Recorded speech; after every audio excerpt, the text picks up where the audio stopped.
masih dibutuhkan oleh tubuh, seperti hormon. Kalau ekskresi, pengeluaran zat dari tubuh yang tidak dibutuhkan lagi, seperti urin dan keringat.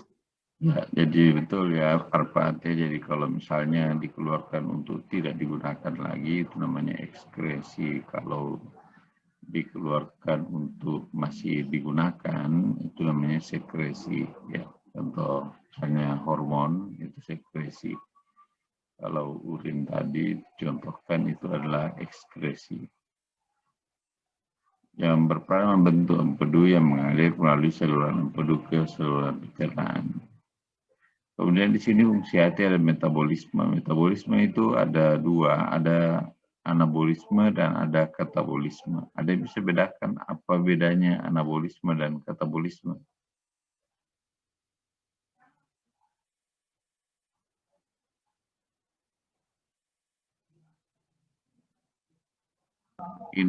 Saya, Pak.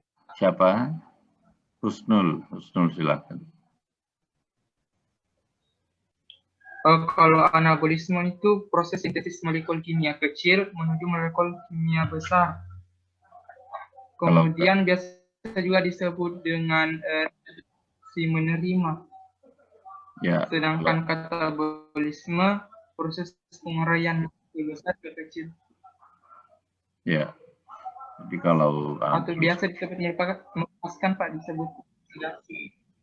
Ya, baik. Jadi kalau anabolisme lebih kepada proses sintesis, ya kalau katabolisme lebih pada proses katalis atau pemecahan atau katalisasi. Kemudian kita lanjut ya. Ini ada 3 metabolisme bahan utama dalam tubuh, yaitu karbohidrat, metabolisme lipid, dan metabolisme protein, di mana hati memiliki fungsi-fungsi khusus. Oh, yang suara saya kurang kedengaran, yang hujan pakai headset. Kalau tidak ada headset, kayaknya agak sulit karena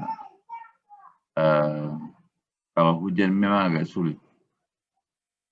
Jadi untuk metabolisme karbohidrat, fungsi khusus hati yang pertama adalah konversi glukosa menjadi glikogen. Ada yang tahu istilahnya ini apa prosesnya namanya? Kalau glukosa menjadi glikogen. Siapa? Ada yang bisa menjawab? Apa nama proses di mana glukosa diubah menjadi glikogen pada hati?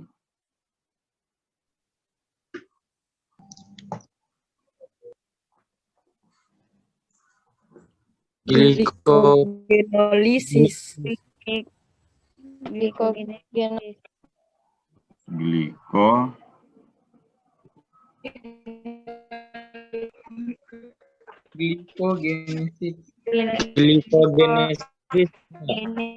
Glikogenolysis. Perubahan glukosa menjadi glikogen. Glikogenesis, Pak. Glikogenesis ya. Glikogenesis. Kalau glikogen jadi glukosa,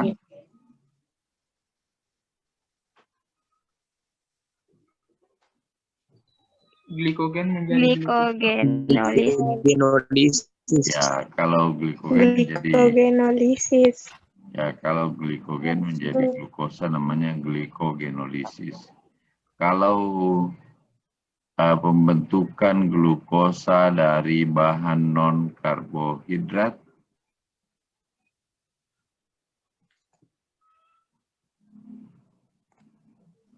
gluconeogenesis, Pak. Ya, betul, gluconeogenesis ya. Kemudian ada metabolisme lipid. Ada oksidasi asam lemak, yaitu sintesis lipoprotein, fosfolipid, dan kolesterol. Konversi karbohidrat dan protein ke lemak.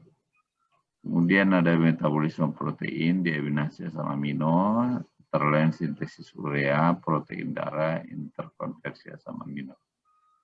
Kemudian fungsi hati juga menyimpan glukosa, vitamin A, D, B12, dan besi. Kemudian fungsi penyaringan darah. Jadi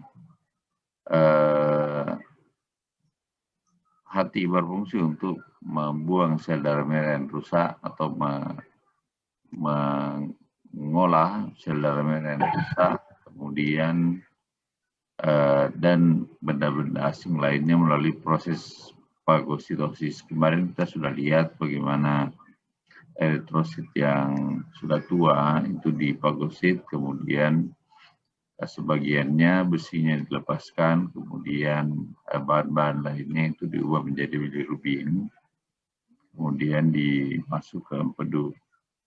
Kemudian fungsi lain adalah mengubah komposisi zat-zat toksis sehingga tidak menjadi toksik dalam tubuh, atau proses detoksifikasi, dan yang terakhir adalah proses sekresi.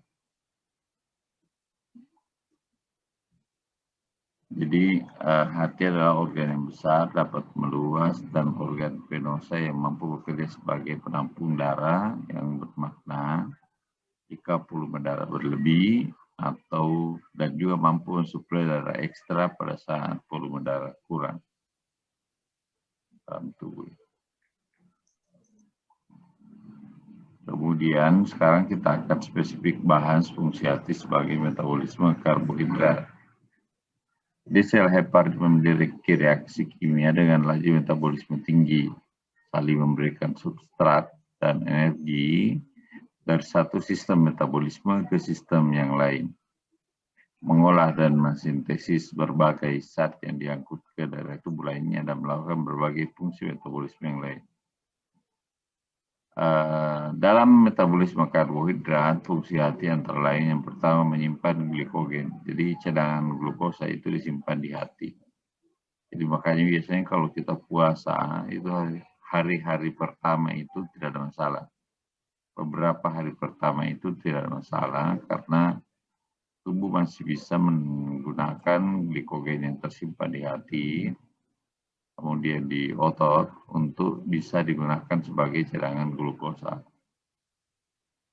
Tapi setelah 15 hari makin lama makin lemes, ya sehingga bisa terjadi penurunan berat badan di akhir-akhir puasa. Kenapa? Karena sudah sebagian besar mulai menggunakan cadangan lemak sebagai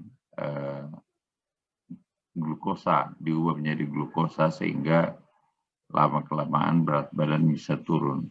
Jadi salah satu cara sebenarnya untuk menurunkan berat badan adalah dengan melakukan puasa Senin Kamis. Ya. Karena itu dalam jangka waktu yang lama tentu akan berdampak terhadap penggunaan lemak sebagai glukosa pada saat cadangan glikogen di hati mulai rendah. Kemudian mengubah galaktosa dan fruktosa menjadi glukosa, kemudian gluconeogenesis, kemudian membentuk banyak senyawa kimia dari hasil metabolisme.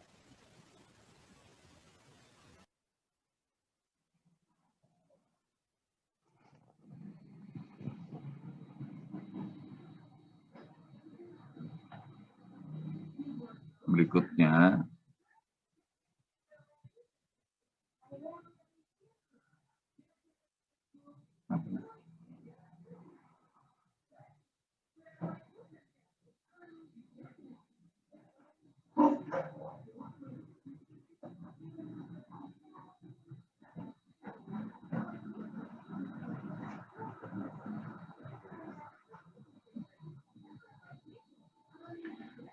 hati mengubah pentosa dan heksosa yang diserap dari usus halus menjadi glikogen atau mekanisme glikogenesis.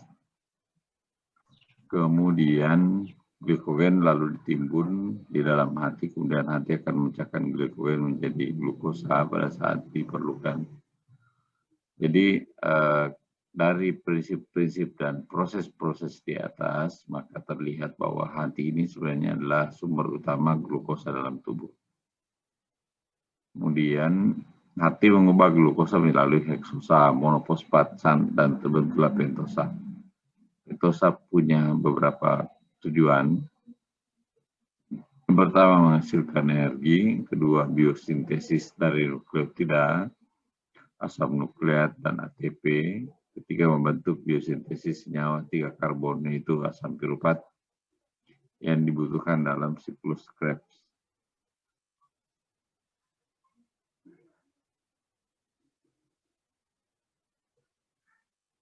Kemudian dalam metabolisme lemak, asam lemak dipecah menjadi beberapa komponen. Yang pertama adalah senyawa 4 karbon atau benda-benda keton atau ya bahan-bahan keton. Biasa diistilahkan benda-benda keton. Biasanya pemecahan lemak ini sering sekali nyata terlihat pada pasien-pasien dengan DM. DM di mana fungsi insulin terganggu, maka tubuh akan banyak memecahkan lemak karena dianggap bahwa tubuh kekurangan glukosa, sehingga napas berbau keton. Ya, napas penderita DM itu biasanya bau keton, kencingnya juga bau. Kenapa? Karena pemecahan lemak tadi. Kemudian senyawa 2 karbon, ya aktif. Asetat dipecah menjadi asam lemak dan gliserol. Kemudian kecepatan oksidasi beta asam laktat yang cepat untuk mensuplai energi bagi fungsi tubuh yang lain, pembentukan sebagian besar lipoprotein, pembentukan sejumlah besar kolesterol dan fosfolipid, kemudian pengubahan sejumlah besar karbohidrat dan protein menjadi lemak. Jadi kalau kita terlalu banyak makan karbohidrat juga, itu diubah menjadi lemak. Ya. Makanya kalau terlalu banyak makan nasi, itu orang juga cenderung bisa mengalami kegemukan. Ya, selain faktor lain bisa menyebabkan terjadinya DM. Bisa juga mengakibatkan terjadinya kegemukan, terlalu banyak konsumsi gula. Termasuk orang-orang dari Bugis itu cenderung untuk menderita kencing manis atau DM. Karena katanya bukan kue kalau tidak manis. Tidak enak rasanya kalau ada tamu tidak disuguhkan dengan minuman yang manis. Kemudian orang Bugis atau orang Sulawesi itu biasanya manis-manis. Ya.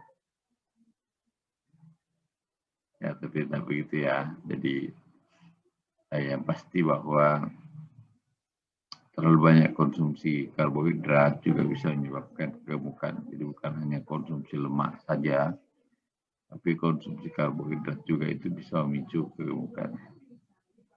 Kemudian hati merupakan pembentukan utama sintesis, esterifikasi, dan ekskresi kolesterol. Serum kolesterol menjadi standar pemeriksaan metabolisme lemak.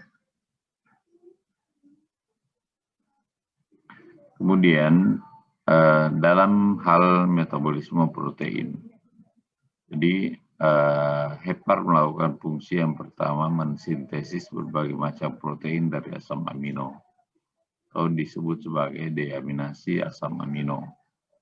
Dan yang kedua, pembentukan ureum untuk mengeluarkan amonia dari cairan tubuh. Berikutnya adalah pembentukan protein plasma, interkonversi di antara asam amino berbeda, dan mensintesis gula dan asam lemak.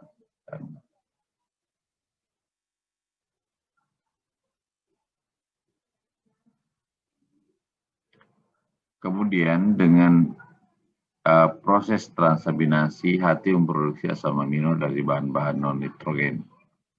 Kemudian hati merupakan satu-satunya organ yang membentuk plasma albumin dan delta globulin, dan organ utama bagi produksi urea. Urea merupakan buahan akhir dari metabolisme protein. Jadi ginjal itu bisa dilihat fungsinya dengan melihat produksi ureum kreatininnya. Kemudian fungsi hati juga bisa dilihat dari produksi ureum. Kemudian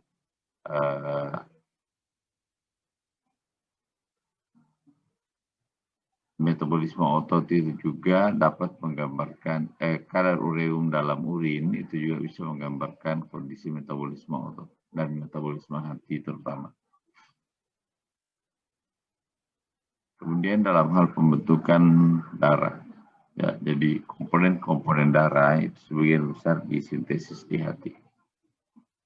Jadi hati merupakan organ penting bagi sintesis protein yang membentuk sebagian besar zat-zat darah yang dipakai untuk proses koagulasi darah. Kalau kita lihat, zat-zat terbentuk adalah fibrinogen dan protrombin. Fibrinogen dan protrombin ini adalah bahan utama dalam proses pembekuan darah. Jadi kalau misalnya ada gangguan pembekuan darah, maka biasanya yang bermasalah itu adalah ada gangguan pada hati, sehingga terjadi gangguan dalam pembekuan darah. Kemudian globulin akselerator, faktor 7, dan beberapa faktor koagulasi penting lain, ya. Ini beberapa faktor pembekuan darah yang lain juga dihasilkan dari fungsi hati. Selain itu, lanjut.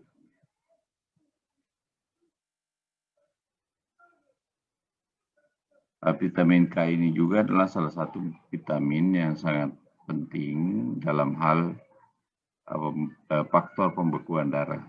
Makanya kalau kita lihat pada kasus-kasus perdarahan, salah satu obat yang diberikan itu adalah transamin, ya, transamin dan vitamin K. Karena vitamin K penting artinya dalam proses pembekuan darah. Kemudian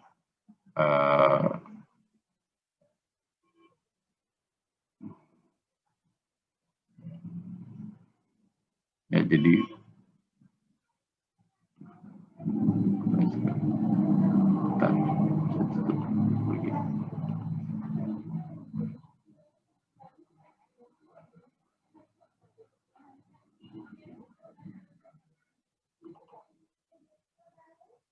berikutnya adalah fungsi hati dalam metabolisme vitamin.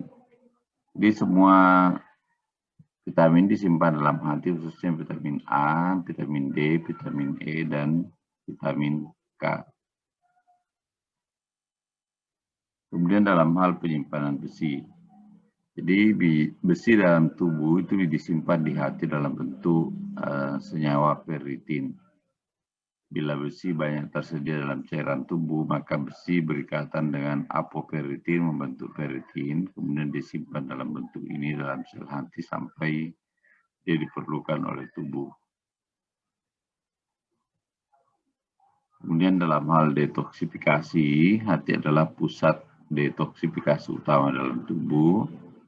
Hati mendetoksifikasi atau mengekskresi berbagai obat yang masuk ke dalam tubuh, ya, ke dalam empedu. Proses detoksifikasi ini terjadi melalui berbagai proses, mulai dari oksidasi, reduksi, metilasi, esterifikasi, dan konjugasi terhadap berbagai macam bahan seperti racun dan obat-obat yang overdosis. Makanya sangat dianjurkan untuk tidak mengkonsumsi obat secara berlebihan, terutama konsumsi obat yang tidak melalui resep dokter. Karena seringkali kita mengkonsumsi obat itu tidak sesuai dengan peruntukannya. Misalnya kita sakit gigi, ya, terus langsung minum antibiotik. Padahal yang seharusnya diminum itu adalah analgetik. Kemudian biasanya kita demam, yang kita minum itu biasanya paracetamol. Ya, itu mungkin sudah cocok, ya. Tetapi seringkali ada obat-obat lain yang dikonsumsi. Misalnya langsung mengkonsumsi antibiotik, padahal demamnya bukan karena faktor antibiotik, karena infeksinya, ya, tetapi hanya karena faktor radang non-infeksi. tetapi tetap mengkonsumsi antibiotik. Contohnya misalnya dia kena flu. Flu itu disebabkan oleh virus. Ya, salah satu contohnya itu adalah virus corona ya. Menyebabkan terjadinya penyakit flu. Terus yang dia konsumsi adalah antibiotik. Nah, ini seringkali tidak cocok karena penyebabnya adalah virus. Mestinya yang dikonsumsi adalah antiviral. Ini yang kadang seringkali menyebabkan bahan-bahan kimia terlalu banyak dikonsumsi. Kadang juga mengkonsumsi lebih dari 2 atau 3 macam obat, di mana sebenarnya dalam obat itu memiliki kandungan yang sama, sehingga menyebabkan dia mengalami overdosis atau kelebihan dosis obat karena adanya 2 obat yang memiliki kandungan yang sama dalam masing-masing obat itu.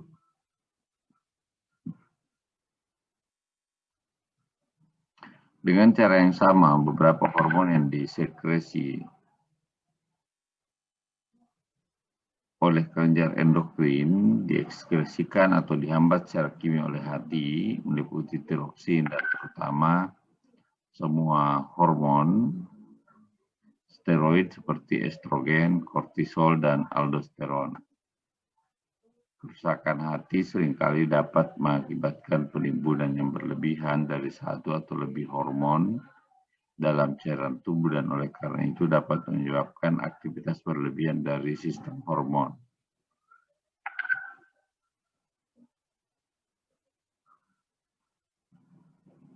Kemudian berikutnya adalah fungsi hati sebagai fagositosis dan imunitas. Sel Cooper merupakan saringan penting bakteri, pigmen, dan berbagai bahan melalui proses fagositosis. Ada yang bisa menjelaskan apa itu fagositosis? In Muktadira.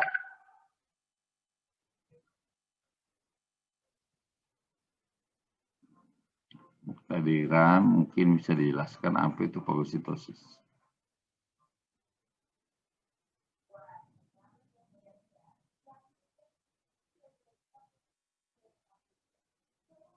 Silahkan Muktadira A.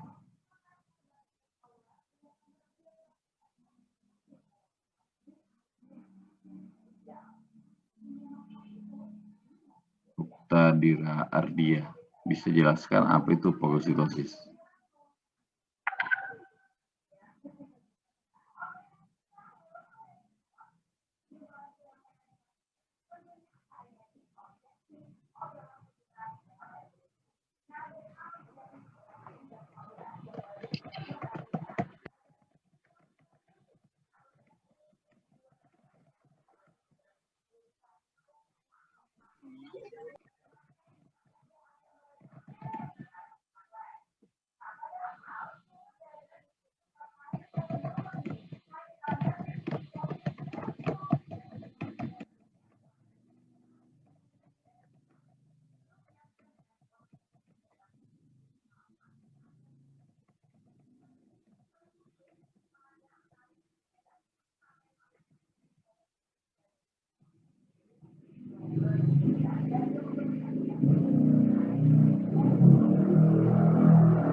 Silahkan.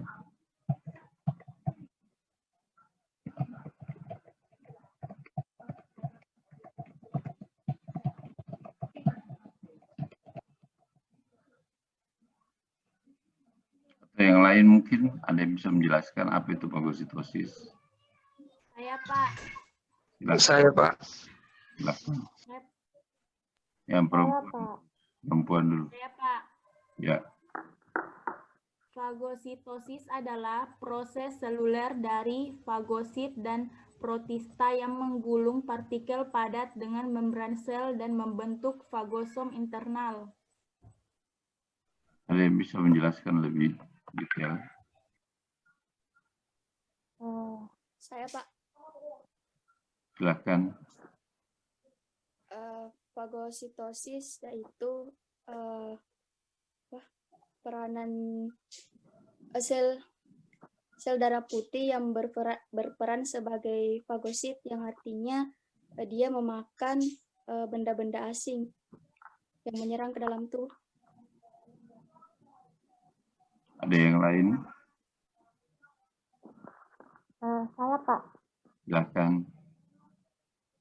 Fagositosis adalah mekanisme pertahanan yang dilakukan oleh sel-sel fagosit dengan jalan mencerna mikroorganisme atau partikel asing yang masuk ke dalam tubuh.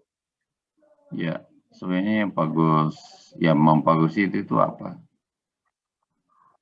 Sel-sel fagosit itu apa yang memfagosit?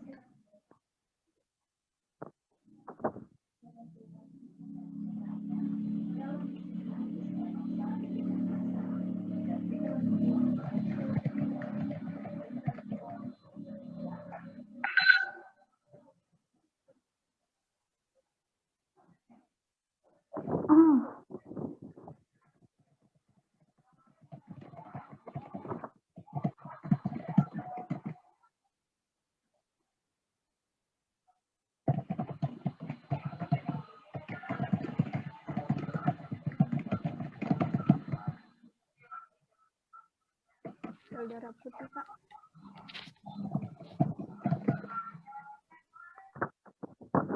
Ya, darah putih, jenis sel darah putih yang melakukan fagosit itu sel apa biasanya?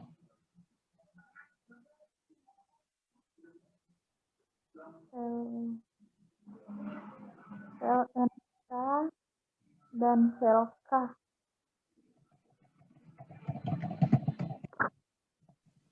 Ada yang bisa bantu? Neutrofil dan makrofag. Bakteri, Pak. Kan yang bisa bantu sel-sel apa yang melakukan fagosit?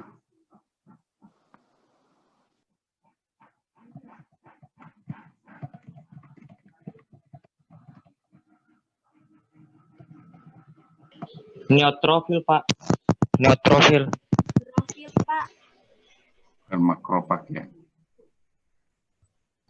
Neutrofil dan makrofag. Oh iya, iya. Ya.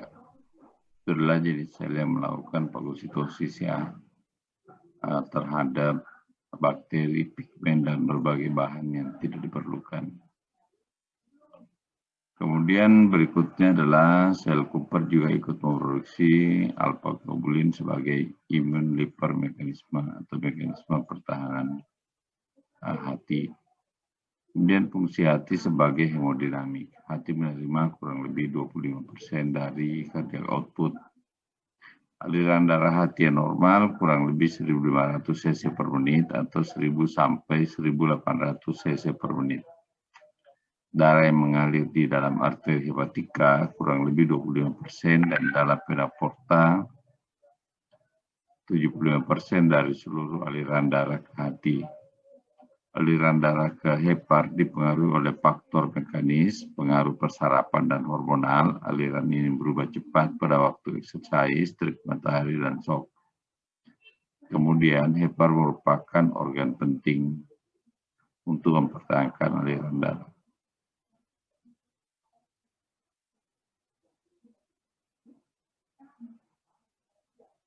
Kemudian kita lihat empedu. Empedu kemarin kita sudah bahas ini, ya fungsi-fungsi sekarang ini kita akan bahas pada fungsi empedu. Kemudian kantongnya juga kita sudah bahas. Jadi kandung empedu ini memekatkan empedu hingga 10 kali lipat. Ya. Kemudian fungsinya menyimpan empedu, ini fungsi kandung empedu ya, di antara waktu makan. Memekatkan empedu, reabsorpsi air, melepaskan empedu ke usus halus. Kemudian fungsi garam empedu adalah mengemulsi lemak, membantu penyerapan asam lemak, kolesterol, vitamin A, D, E, dan K yang larut dalam lemak.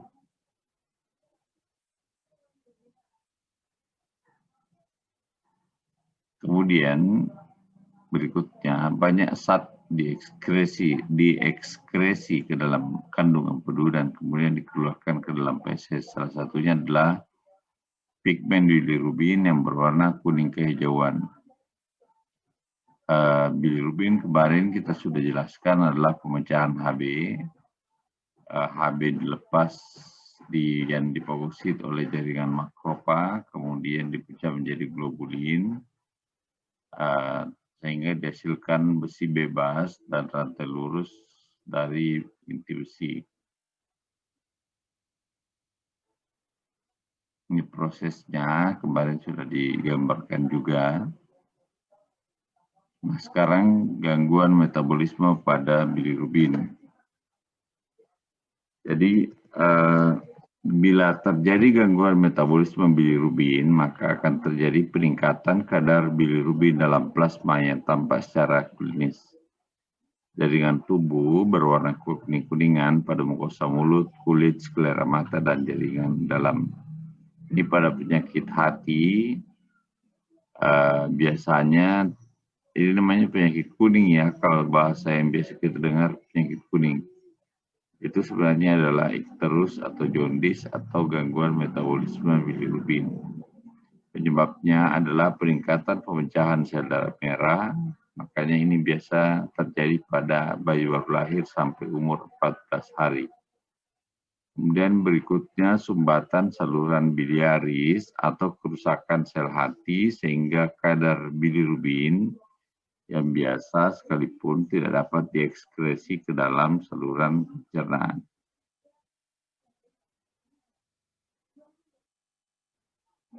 Kemudian ada dua tipe ikterus. Yang pertama adalah ikterus hemolitik. Ikterus hemolitik ini terjadi karena peningkatan pemecahan sel darah merah oleh hati. Yang kedua, ikterus obstruktif. Jadi ikterus obstruktif ini yang terjadi karena adanya sumbatan pada saluran biliaris. Bisa karena batu, karena infeksi, dan karena faktor lainnya.